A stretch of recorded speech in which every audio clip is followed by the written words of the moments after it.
राधे राधे। आशा करती हूँ कि आप सभी लोग खुश होंगे, स्वस्थ होंगे, मस्त होंगे। आज मैं आप लोगों को बताने जा रही हूँ कि अक्षय तृतीया के दिन किन किन कार्यों को करना चाहिए जिससे कि आपके जीवन में एक अच्छा परिवर्तन आए। अक्षय तृतीया पर किए गए कार्य का क्षय नहीं होता है। वैशाख मास शुक्ल पक्ष की तृतीया तिथि को अक्षय तृतीया का पर्व मनाया जाता है। अक्षय का अर्थ है जिसका नाश ना हो। अच्छे काम करने पर उसका परिणाम अच्छा होता है और बुरा कार्य करने पर उसका परिणाम बुरा होता है। अतः कोशिश करें कि अक्षय तृतीया के दिन सिर्फ शुभ कार्य को करें, अच्छे कार्य को करें। 2024 में अक्षय तृतीया है 10 मई 2024 दिन शुक्रवार को। माना जाता है कि मूल्यवान वस्तुओं को इस दिन खरीदना चाहिए जिससे कि पूरे साल भर आपके घर में शुभ होता रहे। इस दिन सोना खरीदने से साल भर तक घर में सोना आता रहेगा, ऐसी मान्यता है। इसलिए सोना अवश्य ही खरीदना चाहिए। सोना खरीदने में असमर्थ हो तो चांदी खरीदें। यदि चांदी भी ना खरीद पा रहे हो तो पीतल के बर्तन, पीतल के कोई आभूषण, पीतल से संबंधित कुछ भी खरीदें। अक्षय तृतीया के दिन दान का भी अत्यधिक महत्व बताया गया है शास्त्रों में। इस दिन को किया गया दान जो कि पूर्ण फल देने वाला होता है वह अवश्य ही करना चाहिए। अर्थात जिसके जीवन में किसी भी प्रकार की दिक्कत हो उसे इस दिन दान अवश्य ही करना चाहिए। दान क्या क्या करें वह मैं आप लोगों को बता रही हूं। जौ को सोना के बराबर माना जाता है। कहा जाता है कि जौ इस पृथ्वी का पहला अन्न है।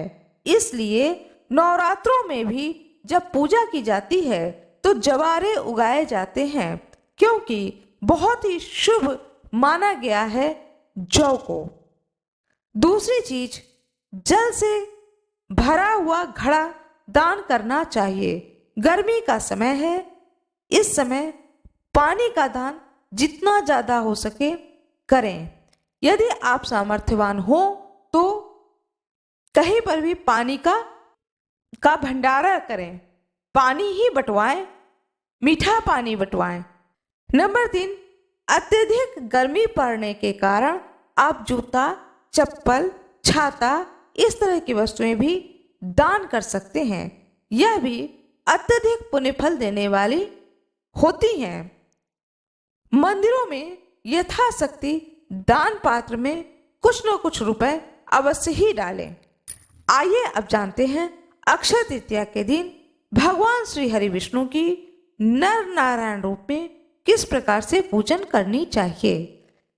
एक पाटा या चौकी लगाएं, उस पर लाल वस्त्र बिछा करके माता लक्ष्मी और भगवान श्री हरि विष्णु की फोटो अथवा प्रतिमा को रख करके उस प्रतिमा को विधि विधान से पूजन करें, माला पहनाएं, धूप दीप नैवेद्य लगाएं और वहीं पर बैठकर आसन लगा करके मंत्रों का जाप करें। भगवान श्री विष्णु का मंत्र का जाप करें अथवा माता लक्ष्मी के मंत्र का जाप करें अथवा आप इस दिन चाहें तो अखंड रामायण भी अपने घर में रख सकते हैं।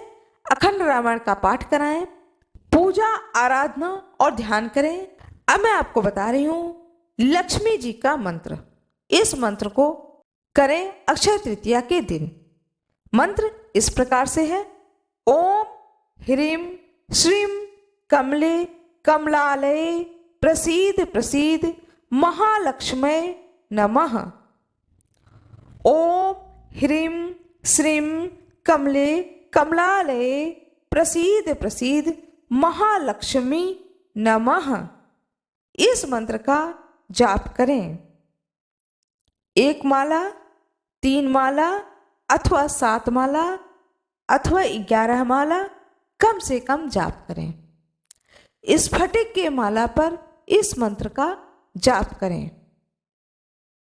इस दिन किसी की भी सहायता हो सके तो अवश्य ही करें, जिससे कि आपको आशीर्वाद रूपी पुण्य प्राप्त हो। कपड़ा दे सकते हैं, भोजन करा सकते हैं, कोई भी जरूरत की वस्तु हो छोटा मोटा तो आप उसे अवश्य ही किसी भी व्यक्ति की सहायता करें। दान करें, पौधों में पानी दें, चिड़ियों के लिए कुछ दाना डालें, पक्षियों को कुछ खिलाएं, गौशाला में जाकर गायों को कुछ खिलाएं। इस तरह से यथाशक्ति जो भी आप कर सकते हैं अवश्य ही करें। शुक्र और गुरु ग्रह अस्त होने के कारण अक्षय तृतीया के दिन शुभ कार्य कर सकते हैं अथवा नहीं, यह भी जानकारी देने जा रही हूँ। शुक्र अस्त हो रहा है 28 अप्रैल 2024 और शुक्र उदय होगा 5 जुलाई 2024 को। इसी बीच गुरु ग्रह अर्थात बृहस्पति ग्रह भी अस्त हो रहा है, जो कि 6 मई से 6 जून तक अस्त रहेगा। 15 जुलाई से 15 नवंबर तक चतुर्मास का योग भी बन रहा है। कुछ दिन ऐसे होते हैं जिन्हें कि अबूझ तिथि कहा जाता है।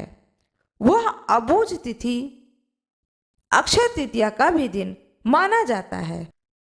आइए जानते हैं वह अबूझ तिथि कौन कौन से हैं। चैत्र शुक्ल प्रतिपदा यह अबूझ तिथि माना गया है। इस दिन कोई भी कार्य, शुभ कार्य बिना किसी से पूछे आप कर सकते हैं। यह अपने आप में स्वयं सिद्ध युति या तिथि मानी गई है। वैशाख मास शुक्ल पक्ष की तृतीया तिथि भी अबूझ तिथि है, स्वयं सिद्ध तिथि मानी गई है। इस दिन बहुत लोग शुभ कार्य को करते हैं बगैर किसी से पूछे। वैशाख मास शुक्ल पक्ष की तृतीया तिथि को अक्षय तृतीया कहते हैं और यह स्वयं सिद्ध अबूझ एक शुभ मुहूर्त होता है। विजयादशमी भी अबूझ तिथि मानी गई है।